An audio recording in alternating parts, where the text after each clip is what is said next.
Translation and purport by His Divine Grace A.C. Bhaktivinode Swami Srila Prabhupada Ki. Translation. The Supreme Personality of Godhead Hari, using his disc, which was sharp like a razor, at once cut off Rahu's head. When Rahu's head was severed from his body, the body being untouched by the nectar could not survive. Purport. When the personality of Godhead Mohini Murti severed Rahu's head from his body, the head remained alive, although the body died. Rahu had been drinking nectar through his mouth, and before the nectar entered his body, his head was cut off. Thus Rahu's head remained alive, whereas the body died. This wonderful act performed by the Lord was meant to show that nectar is miraculous ambrosia. Om Tat Sat. Om Ajnana Timirandhasya Jnananjana Shalakaya Chakshurun Militam Yena Tasmai Shri Gurave Namaha Mukham Karoti Vachalam Pangum Langayate Girim Yat Kripa Tamaham Vande Shri Gurum Dinatarinam Paramananda Madhavam Shri Chaitanyamishwaram Nama Om Vishnupadaya Krishna Prashtaya Bhutale Srimate Jayapataka Swami Nitinamine Nama Om Vishnupadaya Krishna Prashtaya Bhutale Srimate Bhakti Vedanta Swami Nitinamine Namaste Saraswate Deve Gauravani Pracharine Nirvisesha Shunyavadi Paschatya Deshatarine Jaya Sri Krishna Chaitanya Prabho Nityananda Shri Advaita Gadadhara Shivasadi Gaura Bhakta Vrinda Hare Krishna Krishna Krishna Hare Hare Hare Rama Rama Ram Hare Hare. Hare Krishna. So we've been hearing the wonderful pastime of the Lord appearing as Mohini Murti. Yesterday we heard a very wonderful, exhaustive description and the psychology behind that of the demons from Hari Sauri Prabhu. Actually, there's not much that I should say.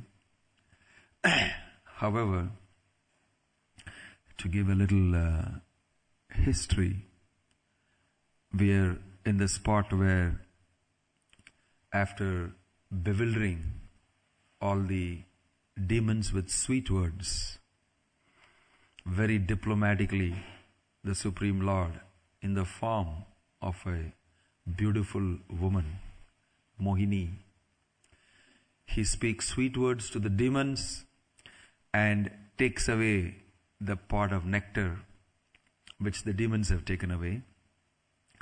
They willingly surrender it to Mohini Murti because they are so bewildered by her beauty. And this is a description of her beauty. After being so bewildered, they surrendered to Mohini Murti. Not because of devotion. They surrendered because they had prospects of enjoyment. They were fantasizing so many things. Oh, wonderful. There's great prospect of sense gratification. Therefore I surrender, I give in. Completely different type of surrender.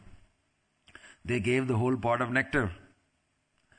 And then Mohini, Krishna, he started administering the nectar to the demigods. And at that point of time, understanding that this is Vishnu, and understanding that we are being cheated, Rahu, he disguised himself as a demigod. And he sat there and he got the nectar and started drinking. So immediately, the decision Mohini Murti gave to the Devas when they came and prayed is that I will make sure that the demons don't get the nectar. So true to that, Krishna, he let loose his Sudarshan Chakra And before the nectar that was drunk by Rahu could enter his body, his neck was cut off. Precise, accurate, and right on the spot. His neck was just severed from his body. And the nectar didn't reach his body. So it's mentioned that his body died. And Rahu, he survived only through his head because of having the nectar in his mouth. In this way, Rahu was given a different type of a blessing. And it's mentioned that Brahma gave him a position as a planet, one of the Navagrahas. Surya, Chandra, like that. Rahu also became one of the planets. So this is the story that we've been hearing. So Rahu, he actually a demon coming in the line. The history of Rahu is that he was the coming in the line of Hiranyaksha and Hiranyakashipu. Aditi and Diti were two wives of Kashyapa. And out of Diti came all the Devas, and out of Aditi came all the Adityas, the demons. Out of Diti came all the Asuras, and Aditi came all the great Devas. So out of Diti, from Kashyapa came Hiranyaksha and Hiranyakashipu, two sons. Along with that, there was a daughter called Simhika, whom you would also see in Ramayana. Hanuman would meet Simhika in the ocean. That Simhika had a son through Viprachitti, and that son was Rahu. This is the demonic lineage of Rahu. So, coming from Aditi, coming from Hiranyaksha and Hiranyakashipu in the same dynasty. So Rahu, he was a little extra special out of all the demons, in the sense that ancestrally he knew that Vishnu has attacked my ancestors in the past. And this is Vishnu. And he's cheating. So he went to get the nectar. And this is what happened. The Lord manifested his beautiful pastime. So, after cheating the demons, when Rahu thought that he could cheat the Supreme Lord, but he could take part of the nectar, he was again cheated by the Lord. Physically, the Lord severed his body. So, the lesson here is, you cannot cheat and wear a dress and try to get benefits. The demigods were getting benefits because Dvau Bhuta Sarga Loke Asmin Deva Asuras Evacha. Two types of people in this world, Deva and Asura. Vishnu Bhakta Smrito Deva. Asuras Tat Viparyayaha. That the Suras, the demigods, they are Vishnu Bhaktas. But the Asuras, Viparyaya, they behave opposite to that, Viparita. So, putting on a disguise of a demigod, as though I am a devotee, as though I am a bhakta, and harboring desires against the Lord, that doesn't work out. Krishna detects that pretense. That's a lesson we can learn from here. We can't steal the mercy. You can't put on a dress and steal the mercy of the Lord. Similarly, Ekalavya, he tried to do that. You will see in the Mahabharata.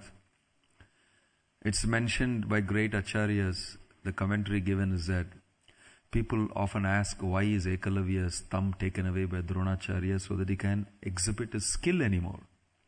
That's very rude. Unfair. Because Ekalavya, he was a Chandala race, and he couldn't be accepted by Dronacharya as a pupil, as a disciple. And so the Pandavas were getting trained, and Ekalavya had great desire to train himself with this art. But according to Vedic custom, such an art should not be taught to somebody like Ekalavya, Chandala. It would be misused. So it was not taught to him. But Ekalavya, he sort of made a wonderful statue of Dronacharya, worshipped him as Guru, and then got this special potency, mercy, and then became a great warrior. And then when Dronacharya discovered that this person is too good, he saw him, Arjuna saw him seal a dog's mouth that was barking with swift arrows, and the dog just shut up with the arrows pointing out from the, in the front of his mouth. Watching that feat, Arjuna said, how is this person your disciple, and he is much greater than me? So Arjuna was obviously worried.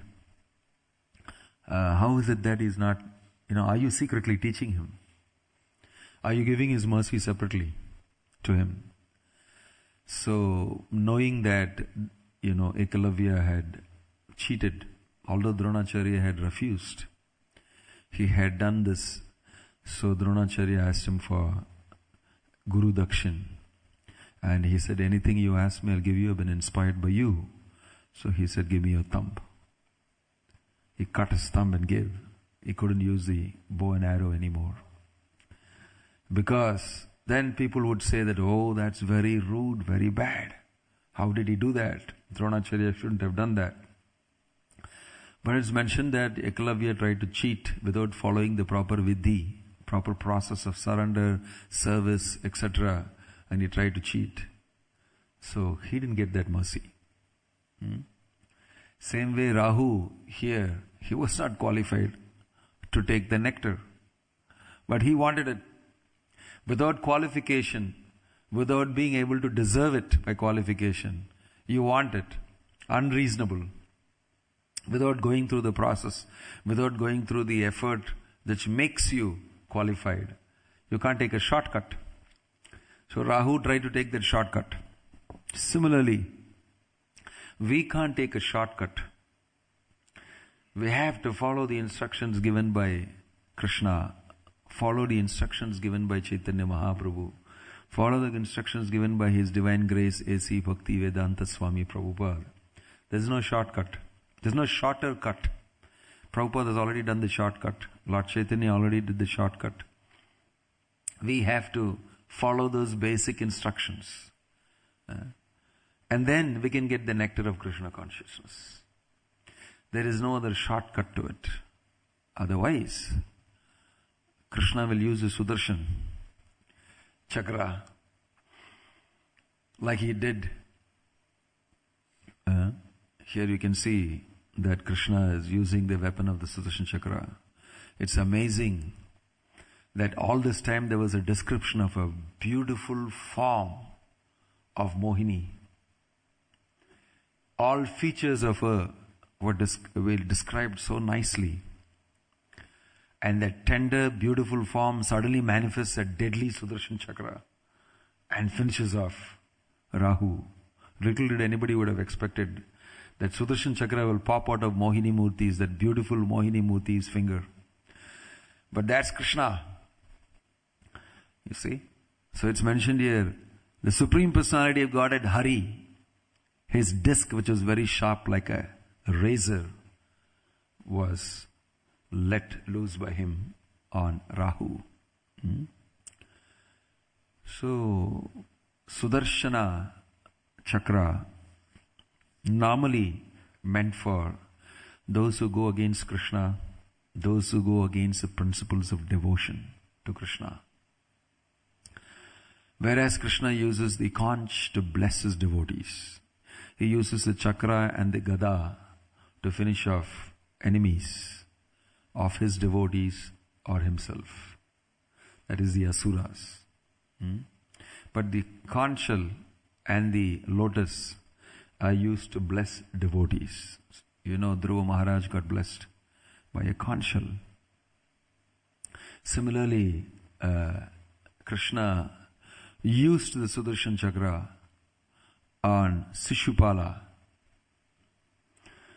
When Krishna was getting worshipped as the most worthy personality in the Rajasuya Yajna of Yudhishthira, and Krishna was nominated to be worshipped, and everybody agreed, yes.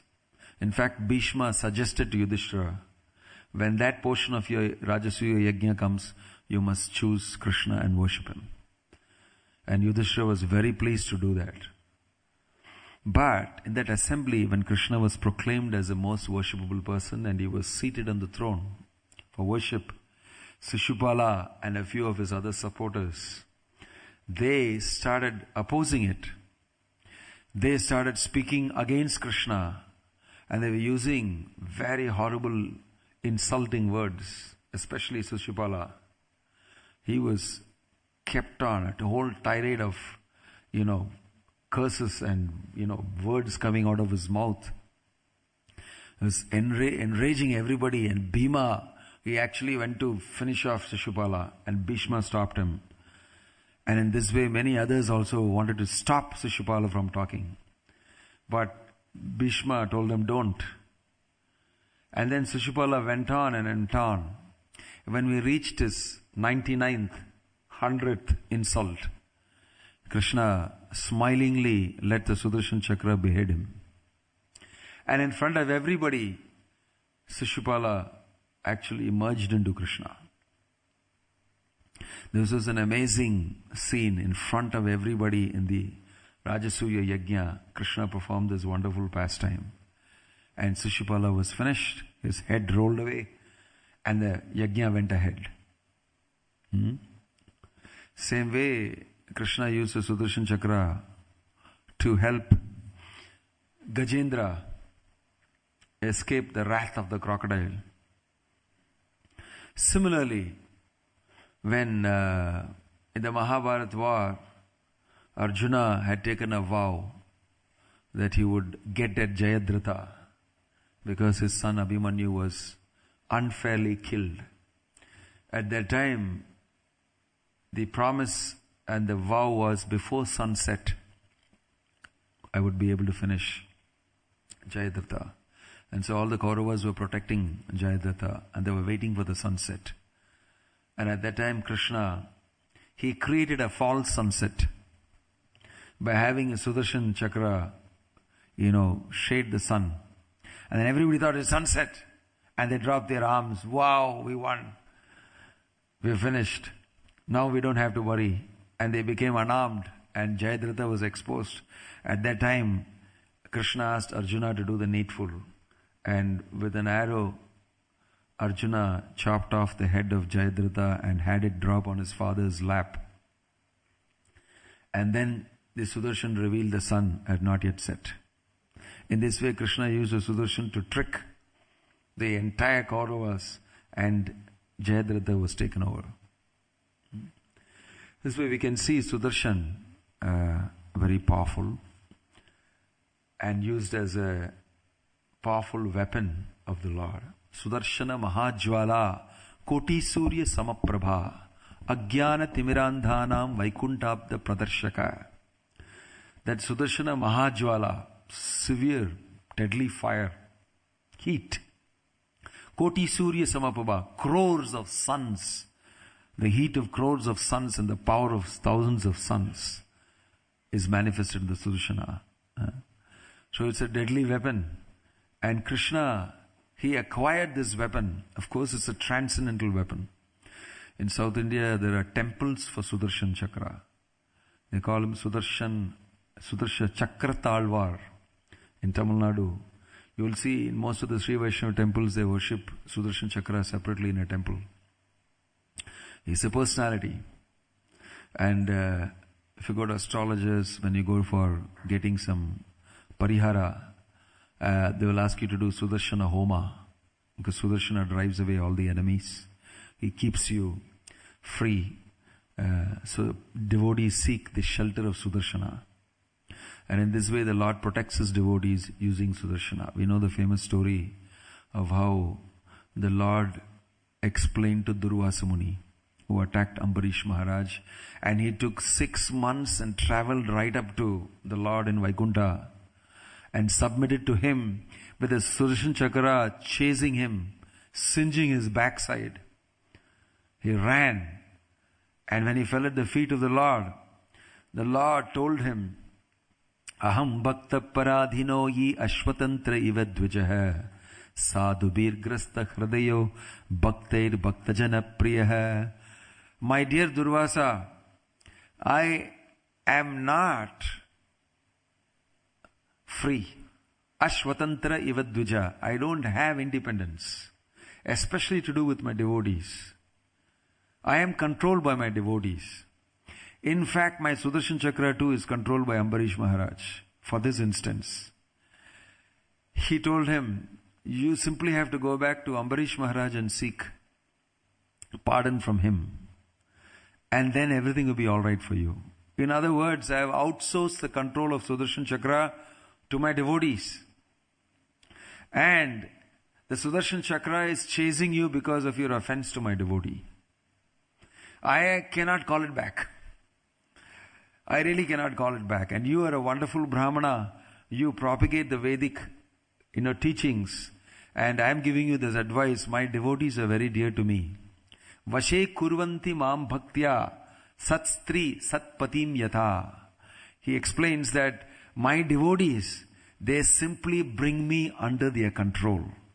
Just like a very chaste wife brings the husband under control by very dedicated, sincere service. Similarly, by their devotion and their service, my devotees have brought them under my control. Under their control. It's brought me under their control. So I cannot do anything about my Sudarshan Chakra. This is a fact. And you are very dear to me. So please go back to Ambarish Maharaj. So, Durvasa Muni ran back all the way 6 months. Fell at the feet of Ambarish Maharaj. And he said, I never knew that you are so powerful. And as soon as he sought forgiveness, immediately the Sudarshan Chakra disappeared. And neither did Ambarish Maharaj know that he was controlling the Sudarshan Chakra actively. So in this way, the Lord protects his devotees with the Sudarshan Chakra. And the Sudarshan Chakra is worshipped for that particular service. So we can read this in Krishna book 2, that how the Sudarshan Chakra came into the possession of Krishna. One instance, in the Puranas there are many different instances given. One other instance given in the Vishnu Purana is actually sun god Surya. He got married to Vishwakarma's daughter. Her name was Sanjana. And getting a fiery personality as your husband, like Surya, she was not able to go near him. So she went and complained to her father, he has got such tejas, such radiance. I mean, what can I do with a husband like they can't even go near him? Can you do something about it? You're powerful. So Vishwakarma is like the engineer and the architect of the demigods. So he said, let's work on our son-in-law. And he did something on him. And when he was called upon by the father-in-law, Surya came and submitted to him. And he worked on him and made him a little less brilliant. It is mentioned. And then, because of doing that work on him, there was a remnant brilliance from which he manufactured the Sudarshan Chakra, the Trishul of Lord Shiva, like that. Several other, the Pushpaka Vimana, and all this came out of the brilliance of Sudarshan, brilliance of Surya. And from that came Sudarshan Chakra and the Trishul and everything. So this is how it's mentioned, Sudarshan Chakra came into being from the manufacture of Vishwakarma. Of course, that's a different level story. But then we hear in the Krishna book, in the Bhagavad, there's a description of how Agni, once Krishna and Arjuna were wandering in the forest, Both are very good friends. They were putting their hands on the shoulders of each other and they were talking very intimately. And they came and sat down on a little ledge in the forest, talking like that. At that time, Shri Shri Radha Gokulananda Ji ki, Sitaram Lakshman Hanuman ki. At that time, a amazing personality approached them. It's described in the Bhagavatam that he had fire on his head and he looking very fiery. And it was actually Agni. He approached Arjuna and told him, I've been trying to eat the Khandava forest. It's my food. But I know Indra will protect because the powerful snake, Takshaka, and all of them are here, and Indra will protect them. And he will not allow me to do it. I've tried many times. So I request you, please help me do this. I want a meal of the Khandava forest. So Krishna and Arjuna, as Kshatriyas, when they were requested by Agni, Krishna could make out this is Agni. And then he told Arjuna to do the needful. And out of great happiness, Agni consumed the whole of the Khandava forest, all the snakes and everything from there. They tried to escape and they tried to appeal to Indra, and then nothing could happen because Arjuna shot his arrows, and when Indra sent his rain and thunder, they were all protected, and Agni could consume the forest. And this way, at the end of it, out of great pleasure, some say in the beginning itself he gave, some places it says that at the end of it, out of great, happiness, Agni offered the Sudarshan Chakra to Krishna and the Gandiva to Arjuna. This is how Krishna came into possession of the Sudarshan Chakra. That's a Puranic story. But Sudarshan Chakra, one of the weapons held by the Lord, like I mentioned, is a personality. And as a person, he is a great devotee of the Supreme Lord. And it is mentioned that Sudarshan Chakra always served the Lord. And all these type of competitors like Paundraka, he was also chopped off by the Sudarshan Chakra. So stupidly, Paundraka proclaimed that that Krishna is not the real Supreme Lord. I am the Supreme Lord. And then he has made a funny, protest. By calling Krishna for war, he stuck arms on himself and he came in his four-handed, so-called stupid four-handed form and challenged Krishna, and Krishna laughed. And he came out and with the Sudarshan Chakra just chopped off Paundraka's head. It was a very, interesting story.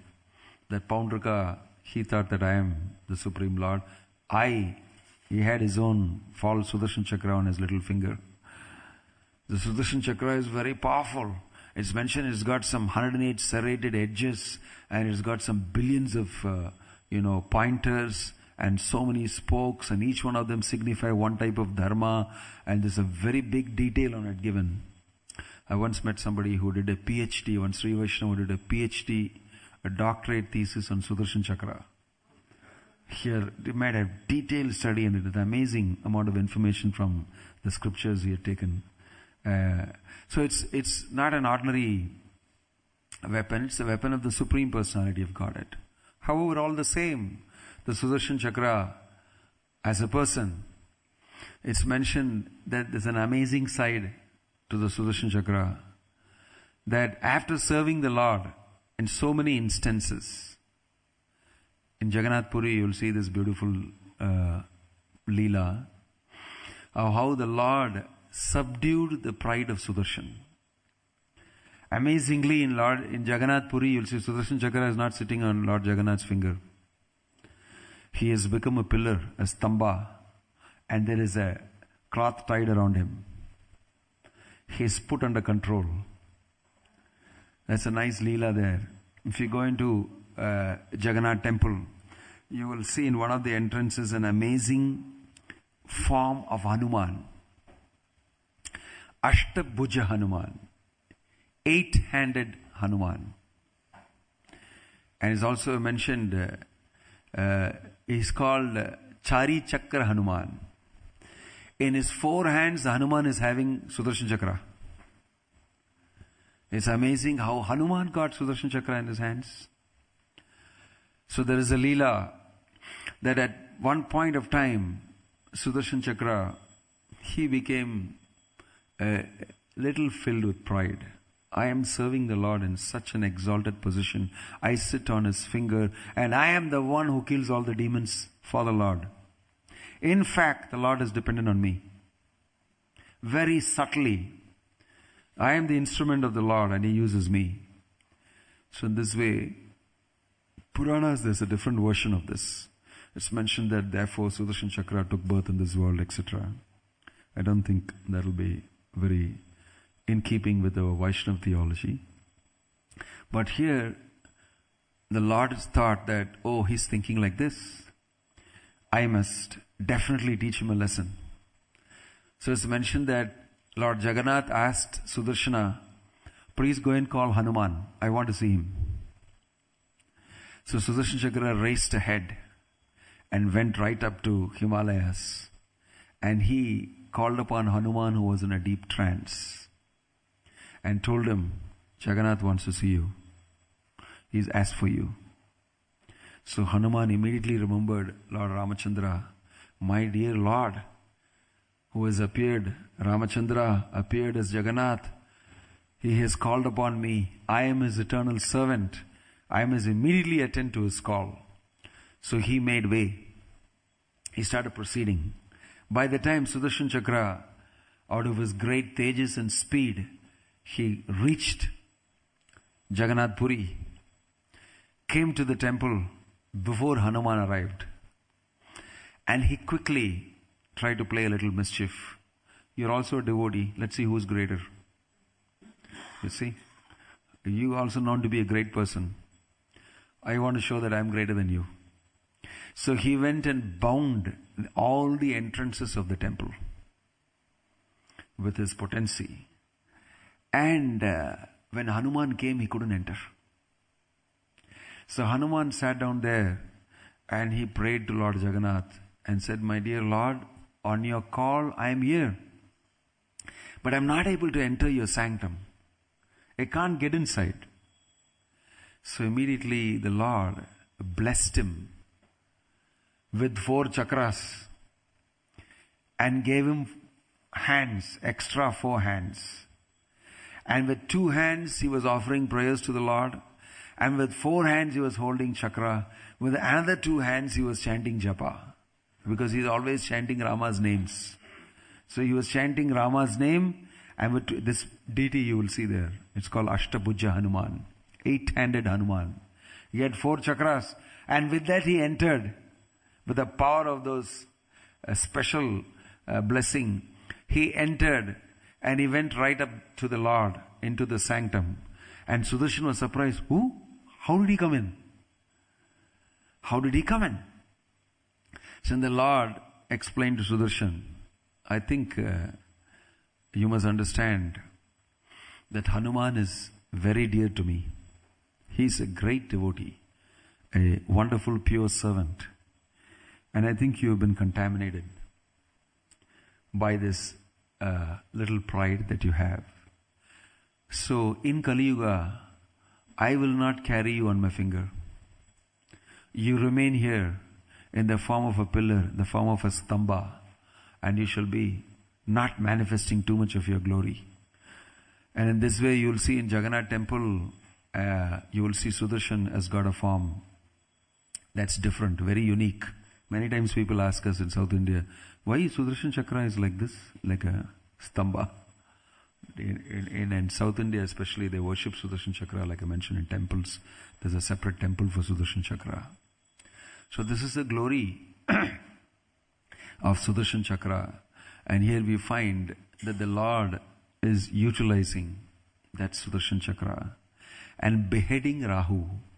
And Rahu is assuming the guise of a Brahmana, guise of a demigod, and trying to taste the nectar, and that is stopped here. And very beautifully, Mohini Murti is manifesting this pastime. Om Tat Sat, Srila Prabhupada Ki. We have a few minutes for 8:30. If you have any questions or comments.